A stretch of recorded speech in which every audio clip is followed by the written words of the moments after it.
Say what you will, but the Del Toro Hellboy movies from 2004 and 2008 respectively were great for the realm of the early 2000s superhero film. They offered an outlet outside of the Marvel and DC realm, and they had an added edge of supernatural elements and more. However, after the poor reception of the second film, the trilogy was cancelled in the wake of creating a new reboot. A reboot which, for lack of a better word, was horrible. There's no mincing of words when I say it's quite possibly one of the worst films I've ever seen, and that's really impressive from a really sad point of view.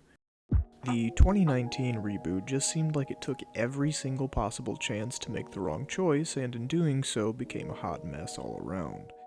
While the Del Toro films may not have been 100% accurate in the world that was built in the comics, the character of Hellboy himself was absolutely spot on. Sarcastic, dry, but always doing the right thing when it needed to be done. My job. There's a reason people were mad that the trilogy was cancelled. Perlman carries the series through its ups and downs with an ever-consistent pulp wit. The reboot's version of Hellboy, on the other hand, has the literal temperament and personality of a 14-year-old boy. Going down. Pushed up. Going down. Up. Going down. Just because Hellboy technically ages slowly does not mean he has to act like he's 9 years old. Some dads get their kids Legos. This version is one of the most unlikable protagonists I've ever seen, and that's not a hyperbole. Every single line of dialogue is either an off-tone remark or whining about something in the manner that a preteen would. Baba! Baba Yaga! I know you're here. Why'd you summon me? It's a surefire way to make the audience hate your new version of the character. The film also suffers from strange plot tones, being campy where it really shouldn't, and being extremely gory for what it seems like is just the sake of gore. People online like to say it is the metal version of Hellboy, but there's a difference between metal and a tedious fever dream. Really, if you want to know, Hellboy in the comics is most like Philip Marlowe.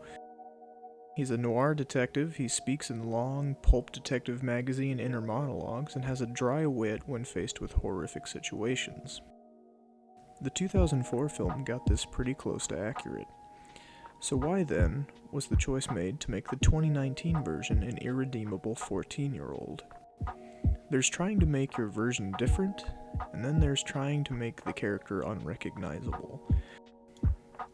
I could go on for hours, as there's a million things to complain about when it comes to this film, such as the villain being unnecessarily campy. The CGI is the worst I've probably seen in about 10 years, and the makeup is newer and yet looks so much worse. Seriously, he looks like he's sickly.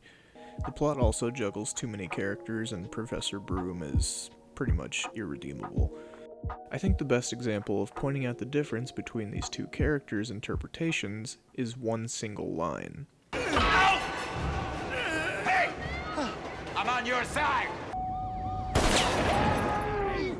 I'm on your side! Sorry! One is annoyed yet sincere and speaks to the character. The other is played off as a joke from a whiny teenager. It really shows the difference between the two interpretations and how they are very opposite of one another. But alas, I will not waste any more time than I need to in explaining these aspects. The biggest problem I had before the film had even come out was that it was adapting Volume 9 in Hellboy's graphic novel series. It would be the equivalent of jumping right into Rise of Skywalker as your first film in the series. Whether or not this means producers will go back to the original series or make a new sequel a la Ghostbusters, or if this is the end of Hellboy on the big screen as we know it, is yet to be seen. But what? Oh, this is gonna go well.